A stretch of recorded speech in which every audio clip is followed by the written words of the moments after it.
recent years, humanitarian responses have been complicated by compounding crises, such as climate change, epidemics and pandemics, and complex conflicts. In an ever-changing humanitarian space, we ask, what does the safety and security of aid workers look like? And what might it look like in the future?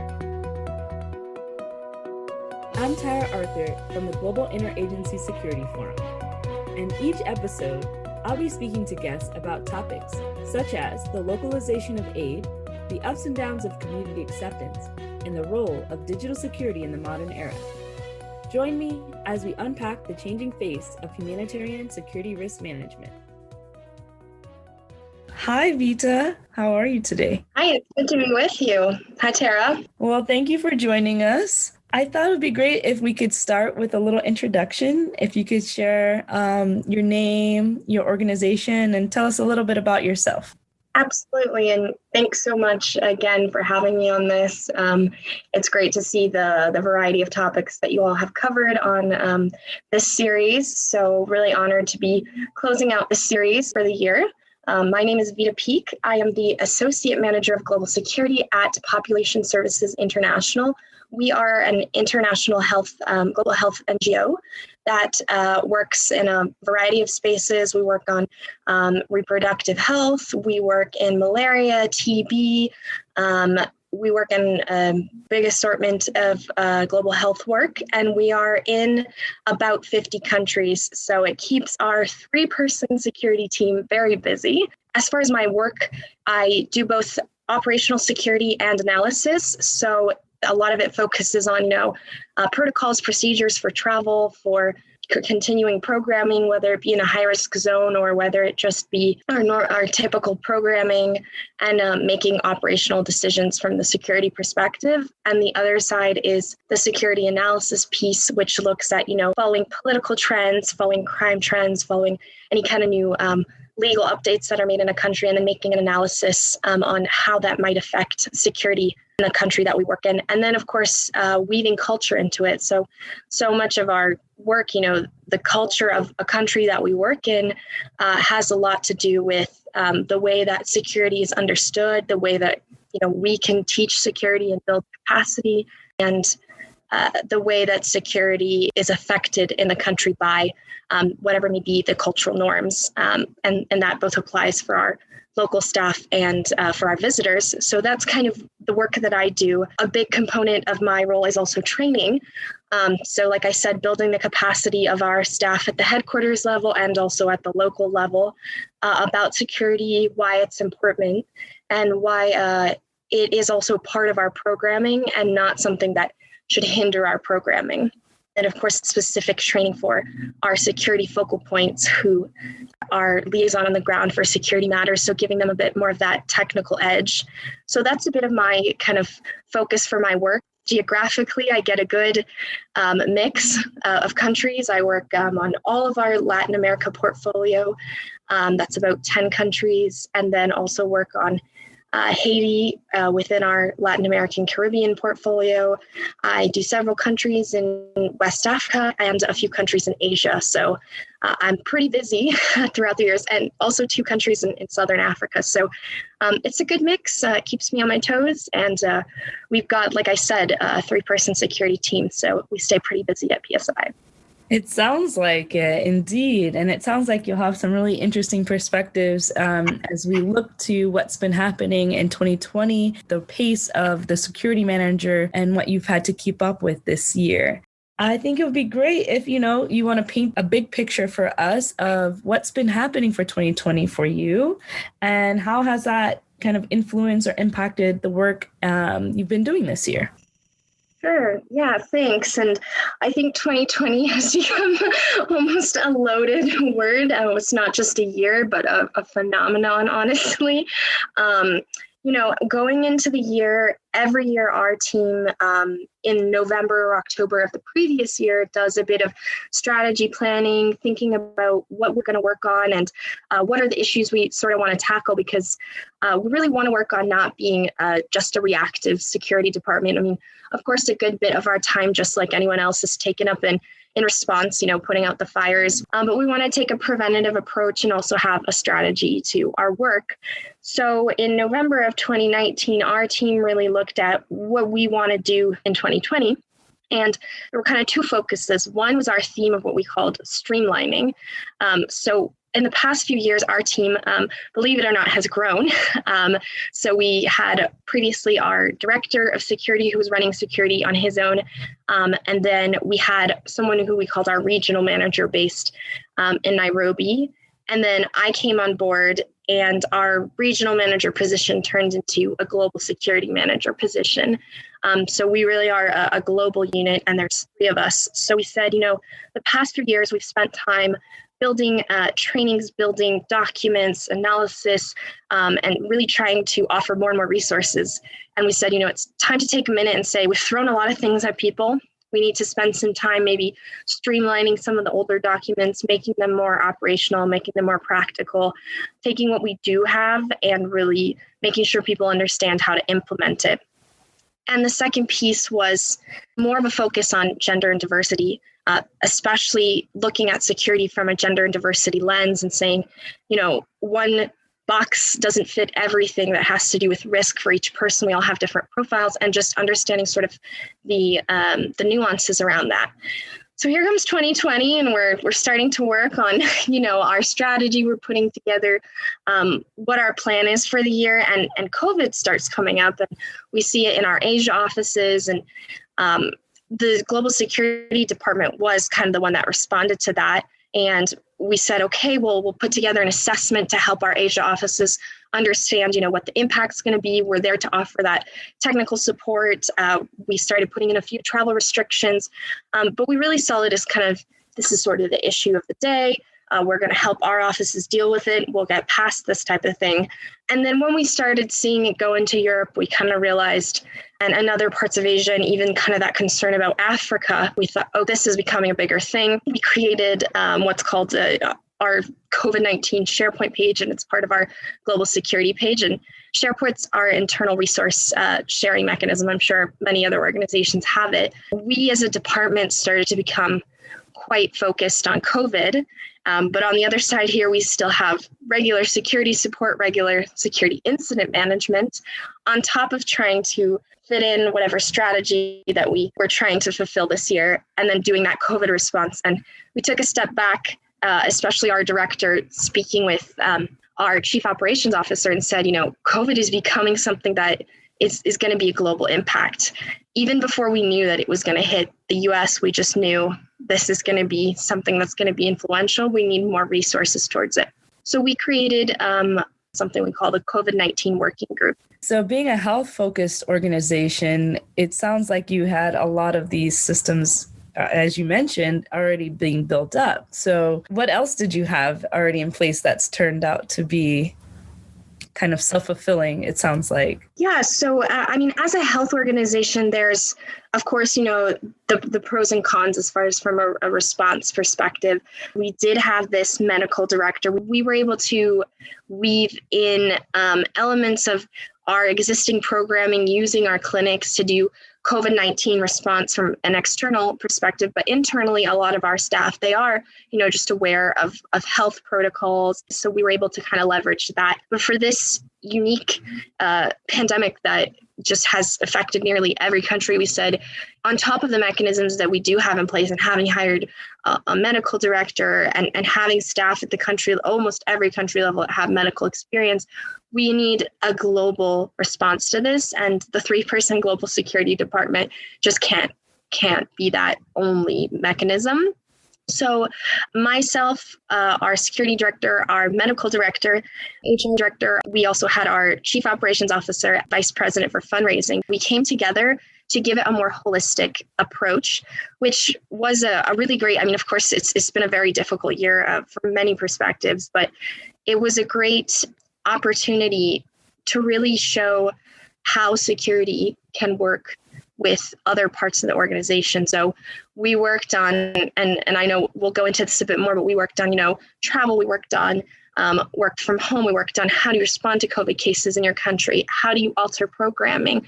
What are the security implications of COVID, not just from the safety aspect, but, the security situation, whether it be crime, whether it be protests. So we formed that group to specifically focus on those COVID tasks and sort of keep that separated. And then our security team focused more on the regular security, support, and then whatever COVID security implications existed.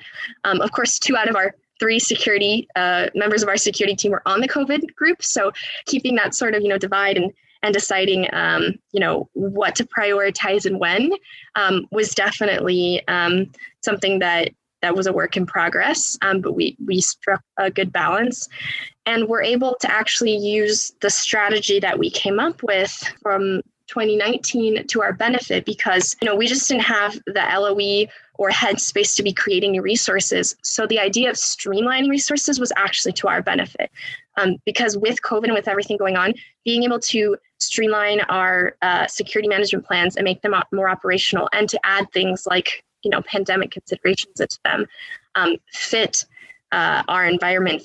And then the gender and diversity lens that we talked about, we said, this is a time that, COVID is disproportionately affecting various groups, specifically people of color in the United States.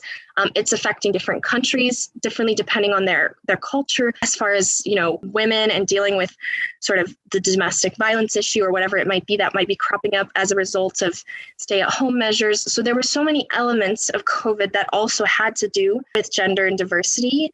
And just in the United States, there is, that a movement right now, sort of, not that these issues haven't existed long into the past, but I think with the pandemic, there was kind of this opportunity where people took a moment to look at everything else because we weren't moving so quickly.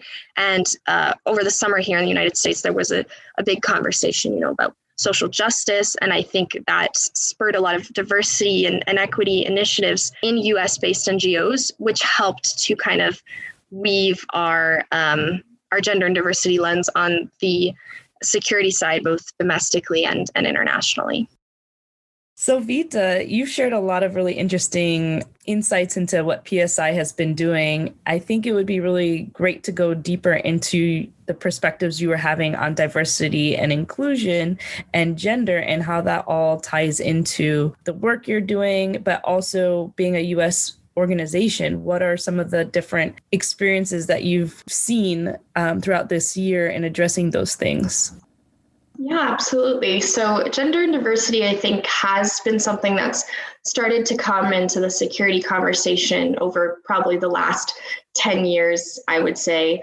And, there are a lot of great white papers on it. The white paper by Christine Prisseau, of course, I know that you all published, and just a lot of good conversation. But I think as far as us working with our local staff and kind of making it an international standard when we talk about security, a lot of times people are either afraid to talk about that gender and diversity perspective because they're like, oh, that might be controversial, or we don't want to single anyone out.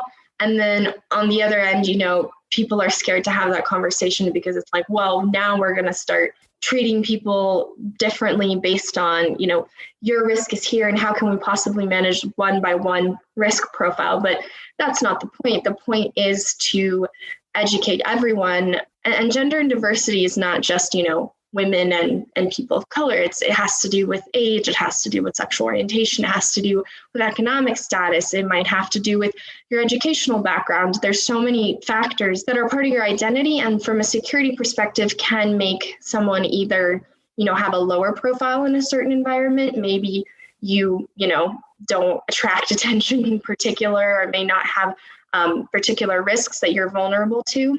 And then in another environment, you become someone who is more vulnerable to risk.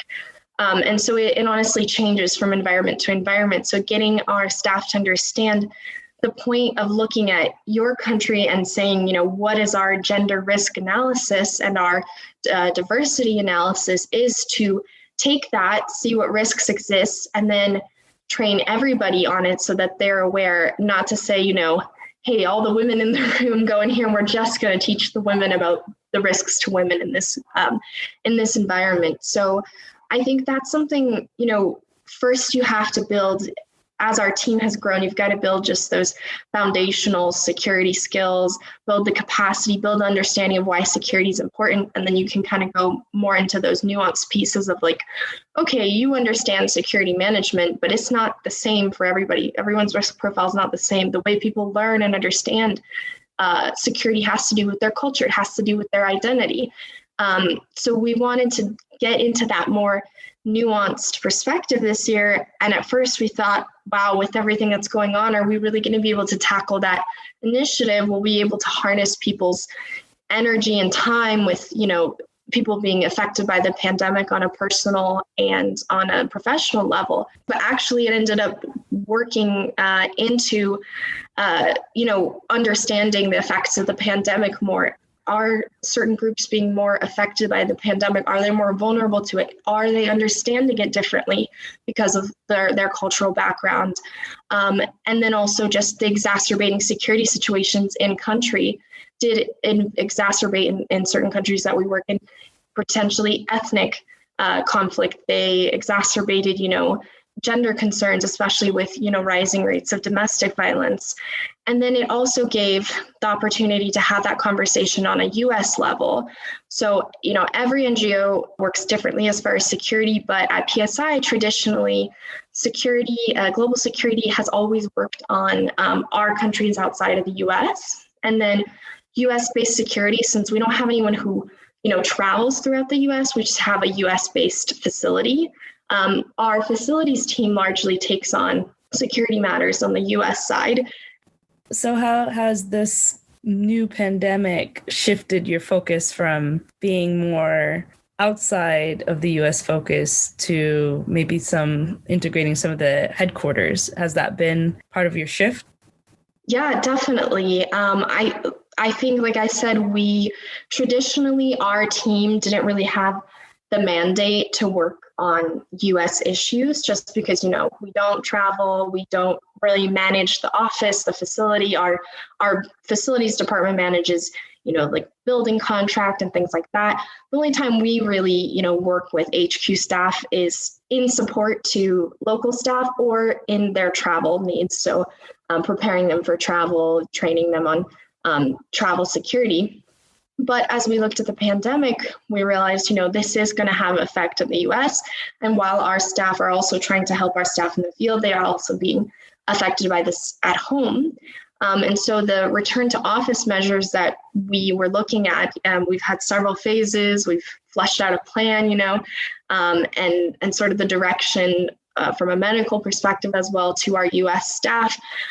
That's brought a lot more exposure to the security team because working with our medical director and our COVID working group, we have kind of been more at the forefront of engaging with headquarters staff about their security and their safety. And they're like, oh, now I know what it is that you do, because a lot of the times, they see our support to the field, but we work directly with the field. We don't have a lot of a barrier in between. And a lot of the times our work with the program teams is more about budgeting or, hey, we're flagging these concerns, but they don't see us doing like the response, or they may not see us doing the trainings or things as much. So they were sort of able to see the kind of work that we do.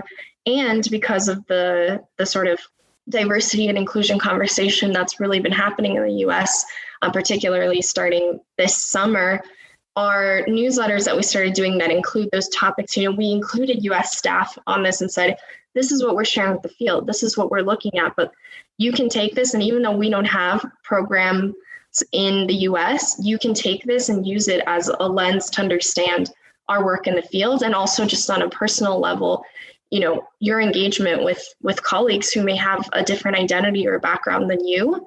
And, there's the general of that. And then there's the security perspective of, how do you measure your own security and your own risk profile based on your own identity, and how that might be different than someone in the field or just someone else in headquarters.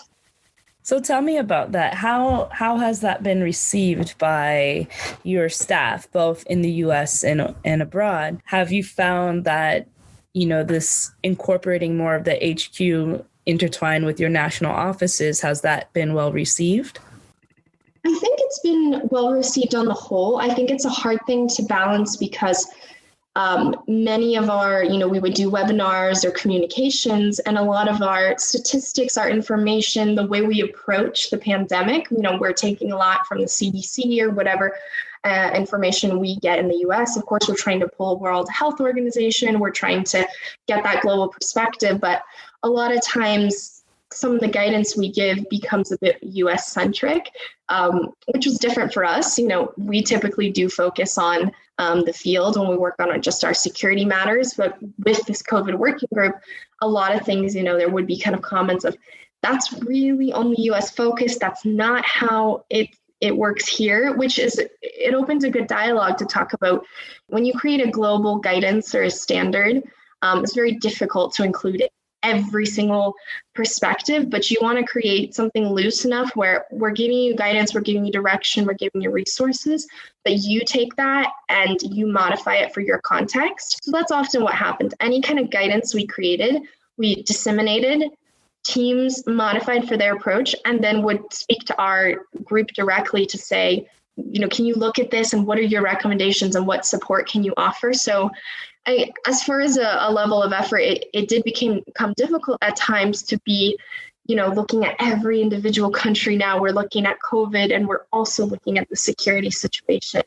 But I think on the whole, it did bring the conversation together of I think a lot of people think that security does tend to take this approach of well, things are safe in the US and there's nothing going on here, but we're just concerned about other countries where, we did see protest activity in the US. We did see, social justice movements. We did see, crime rates rise because of the economic effects of COVID. We saw the health and safety aspect of COVID, honestly, probably more in the US. And there's been a lot of interesting research on how COVID has not been the same in Africa, and it actually hasn't affected it as strongly. And I won't go into all of the theories there are of why that's the case, but we have to work with our colleagues in other parts of the world to also understand that their environments may be different. But from the gender and diversity lens, I think there was a lot of excitement to see our team doing things like that, especially from the headquarters side, because there's so much talk about that right now, and it feels very relevant in the US. So I think it's what our job sort of is to do is to say, it's great that we have this energy, but we want to harness that and push it forward, because this is something that we've been wanting to do for a while. We don't want it to seem like a reaction to the conversation in the US. But from the field perspective, I think it was really appreciated, but sometimes maybe not always understood. It was, and we don't really get what you're asking of us, or no, we don't really have that issue here, because people have this idea when they think gender and diversity risk or something like that, and they don't see that it's just a way to look at risk from a more holistic perspective. So talking about the lens of gender diversity and inclusion through the eyes of national offices and looking at the events of 2020, it would be great for you to tell us a little bit more about how you're managing those conversations with your national staff offices. And do you have to have different conversations with your staff in the US as a result of everything that's been happening? How are you managing those two things? Yeah, so I think from the US side, like I said, we don't have operations here. So whenever people are looking at, their whether it be from a security side or just more general diversity inclusion, I think, our HR team is taking a lot of that on. They're looking and saying, how we now have a diversity and inclusion council, which was actually something that was started last year and pushed more forward this year. Does security have a role in those conversations, or are you holding the diversity conversation separate or in reverse, inviting HR into your conversations? How does that kind of flow organizationally for you? Right. So I think there's, a difference between the larger diversity and equity conversation, which falls more into the scope of the work that HR would do. So they have a lot of initiatives that they're working on. Separately, there's a council at PSI, that's the Diversity, Equity, and Inclusion Council, which it's a voluntary, it's headed by HR, but anyone on the organization can be in it, and there are cohorts. And we actually just had a training, and security was one of the first participants, because we do interact with this kind of with these kind of topics. But I think the goal of that is just to understand more, diversity, equity, inclusion, how that can affect our work overall. And then for us, we kind of, file it down a bit more towards the security aspect of looking at risk assessments and looking at security from a gender and diversity lens, but making sure that our staff understand that we're asking you to do a holistic review of security, not just from one angle, but from, multiple different angles and different factors that may affect someone's security in the country. And then, like I said, train everyone, brief everyone on the situation, so that it doesn't become that you're treating certain groups that are more vulnerable to a specific risk like they are the risk themselves. That is a pitfall that can happen a bit in security, is that we start to say, oh, like women are a risk in this country, or, an LGBTQ staff member may be a risk in this country. And you really want to be careful with that kind of language. You're saying there are certain risks that a group may be more vulnerable to. So kind of really for us, this initiative has been getting our staff in each country to talk about those conversations, to look at security from a different lens. And then secondly, to understand how to implement those holistic risk assessments without treating the staff themselves as if they are a risk, or even, are beneficiaries who may be part of those groups. So I think we took the approach of, first, we just sort of introduced the topics. Like, we didn't ask anyone to do anything. We sent out, newsletters and briefings about, like, here are some external resources. Here's our internal analysis. Here's, some definitions you should know. And then we moved towards our new security management plan has a whole section on gender and diversity, like a little mini gender and diversity risk assessment for the country, which then we reviewed and gave feedback on. And then next, we're moving to our own internal structure of, we have a risk assessment process that we do when we visit countries, but it doesn't include gender and diversity. So we're saying, we're giving this guidance to our teams. We actually don't, I think we do it in our heads more naturally because it's a topic that we talk about. But as far as from a documented written standpoint, we didn't have that resource. So that's something that I'm working on, is including that gender and diversity piece in our own risk assessments that we complete for a country. That's so interesting. Thanks for sharing that.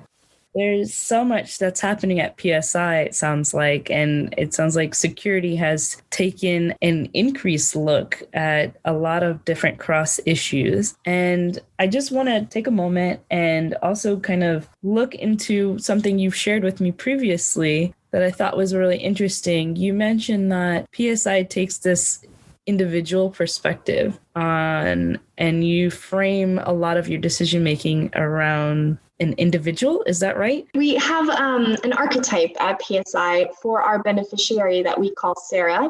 So a common phrase that we use at PSI is serving Sarah. So that's the goal of our work. So using that beneficiary lens helps us to make sure that whatever we're doing, it's not just moving forward the organization. It's not just shifting the market because we think that it works well for us. It's what's working best for Sarah. So we have something that's called consumer-powered healthcare. That's something that we really focus on. So we want to make sure whatever services we're bringing, whatever approach we're taking, the strategy we're taking, it's what's going to serve Sarah the best. And not just, you can't take that from a global perspective. It's going to vary country to country. So we have a global strategy that gives us guidelines. And then we look on a country level basis, what does Sarah need here? How can she best access our resources here? And how will she best understand the message we're sending? But also, we need to send the message in a way that it is what Sarah wants and needs. And so it's really taking her perspective and letting her be the leader of our strategy and the way that we do our work. So that's really interesting. And how have you used that approach to help bring Sarah to life for your staff members that you and your team are trying to keep safe, the people who are helping keep Sarah safe, it sounds like? How have you incorporated that into your security team strategy? Yeah, I think that's a really good point. And I think it's also a unique aspect of PSI's culture that the security team really can harness, because our staff are really motivated and we want to, do everything that we can for Sarah. And in a lot of the countries we work in, local staff may be a Sarah, like they may be serving Sarah, but they may also be Sarah in the environment that they work in. And so we want to take the approach with programs of, security is not here to say no. I mean, sometimes we have to say no if the level of risk is so high, but we have to say, we can't serve Sarah best if our staff aren't safe, and we can't continue our programming safely, because if there are security risks to the program we're doing, that can be, an indirect risk to Sarah, and it also can affect our operations, our reputation in the country, which affects the impact that we can have and our ability to serve Sarah. So I think really the goal of the archetype model is not just to have this internal, jargon, it's to help people focus no matter what the department or work that they're doing is. This is not some thing in the void, some strategy that we made up as a theory. Like, there is an actual person that's going to be affected by this, and a consumer that we have to think about. There can be this issue with NGOs sometimes that we're looking at our beneficiary as if we are there to help them, but actually we are learning from there, and Sarah is our equal and is our partner in our work. So looking at your beneficiary as a partner really helps to be more effective in the work. You've shared a lot of really interesting ways that you and your team are addressing a lot of the issues of 2020. It would be great if you can tell me one thing that you think was really pivotal in 2020 to really helping security take a new role in your organization, or something that your team has accomplished or is kind of stands out. Absolutely. Thanks. So, I think something that every NGO struggles with is, how do we allocate resources to best meet our need, but also to protect our staff, but also to, fulfill our donor requirements and things like that. So having, a fully fleshed out security department is something that's a bit newer at PSI.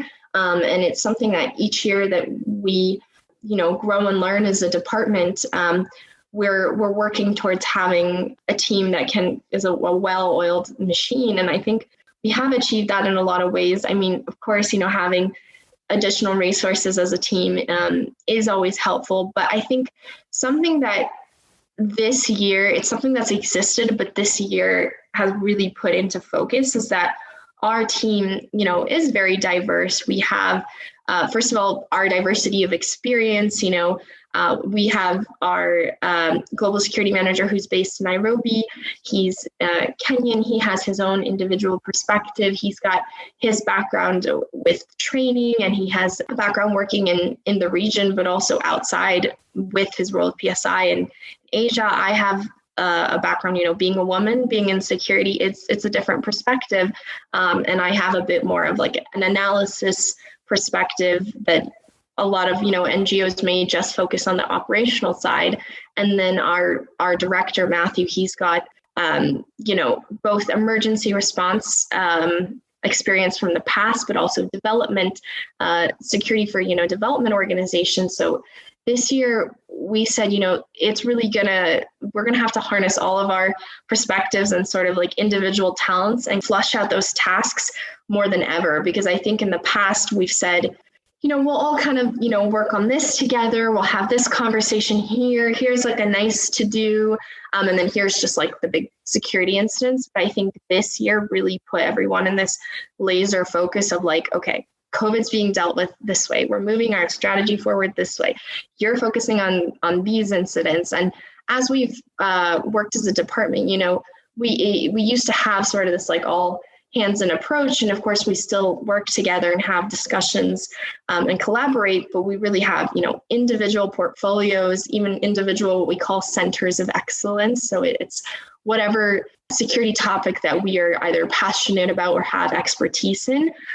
So that our staff know who to go to for what, and we don't waste time redirecting, but also so that we ourselves can better prioritize. So I think what 2020 did is really kind of cut the fat out of the way we operate and made us focus on what's, the priority. But also it did give more exposure to the security team. I mean, of course, the pandemic has been so difficult and affected so many people. And, that's not really the way that we want to gain exposure. But it did show that, we are there to support in times of emergency and in regular times. And it really gave that understanding to staff that whether it's a health risk, whether it's a security risk, you have to take a preventative approach. As we look to 2021 and we look back at, some of the successes and challenges and how you've addressed them in 2020, what are some things that you have on the horizon or you're looking to in 2021 in the new year? Yeah, I think that's a good point. So, 2020 certainly came with its unique set of challenges, one being really just the element of uncertainty, which I don't think that that's going to go away in 2021. But I think with, more of the research coming out about vaccines, more of an idea of how we want to approach, return to office or work from home measures, depending on the environment, looking at travel. 2020 was difficult because we had a whole plan, the planner was filled out for the year of what was going to happen. And then we were just kind of thrown this huge, curve. And I think that security managers are very well adapted to that kind of thing, but it's temporary, So something we've talked a lot about this year are, the effects both from a professional standpoint, but also from a mental health aspect is that protracted crisis. So how do you continue to do your work and continue to tend to other matters while you've got this protracted crisis going on? So this year, we were used to that temporary curve, but we weren't used to it affecting the entire path of the year. So I think as we move into 2021, we have a better idea of, what we have in place to deal with this so that we can move forward. So we can move more forward with our gender and diversity initiatives that we were able to plant a seed in this year. We've seen a lot of political movements, a lot of shifts, what can we focus on? The natural disaster season, which I know the last series talked a lot about climate change, natural disasters have been, completely detrimental to many countries this year. And it's something we've had to focus on. So what increased support can we give there? And then also just vaccine development. How are we involved in, the distribution of vaccines or the research or just some of the hand hygiene and public health messaging? That's something that we have become experts in from whether it be past pandemics or our sanitation projects. So harnessing that moving forward, the after effects of COVID is something that our organization is taking on. Thank you so much for sharing with us. Would you like to leave us with any last takeaways?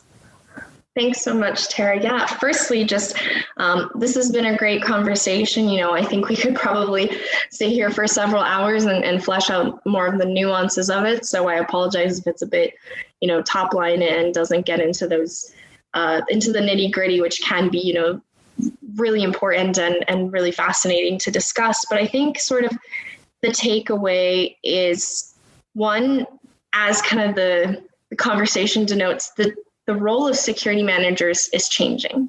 It's not just, the operational decision making, which is so important, but and the responding, to the fires of the day, but it is that preventative planning approach. It is, the forecasting. It is working with programmatic teams, working with, if you do have medical personnel at your organization, it's making sure your team both, whether it be their identity or their skill set, taking that gender and diversity lens with your own staff, making sure you have staff who can give differing perspectives on your security team. You may have a staff member who does have maybe a bit of that medical background, which will help you. You may have a staff member that has worked in emergency response before. You may have a staff that's part of a group that's vulnerable to more risk. So their perspective on that issue can be really beneficial. So this year has really just highlighted that when you have a curve in your path of what you've planned, and it's that long, protracted crisis, you want people at the table who are going to bring all of those different perspectives so that you don't end up having a huge gap over here. And also just having people on your team who are flexible, willing to sort of, I had many plans for the year of things that I wanted to work on or travel that I had planned. And while that can be upsetting to not move forward some of those initiatives, you kind of got to look at what can I harness this year and what needs the most attention. So as a department, being able to sort of like step back and say, we had these goals, but we need to shift to what is, the burning priority without letting things, dropping the ball on other important topics. Thank you so much, Vita. It's been a pleasure having you here. Thanks so much, Tara. I've really enjoyed it.